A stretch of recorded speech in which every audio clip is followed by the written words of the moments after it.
اینجا نزد پارلمان آلمان است، بوندستاگ.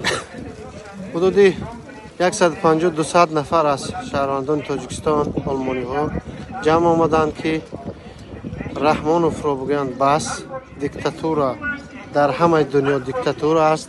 رحمانوف از دیگر دیکتاتورهای دنیا فرق نمی کند. مثل دیگر دیکتاتورها رحمانوف هم شهروندان تاجیکستان را می کشد و قتل می رساند.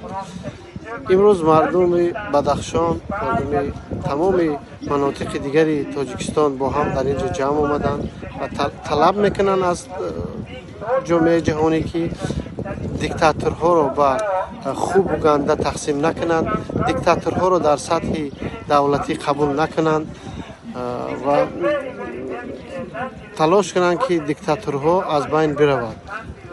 طلب آزادی از تمام زندانیای سیاسی، طلب آزادی زندانیای بدخشانی، آزادی به تاجیکستان، آزادی به زندانیای سیاسی.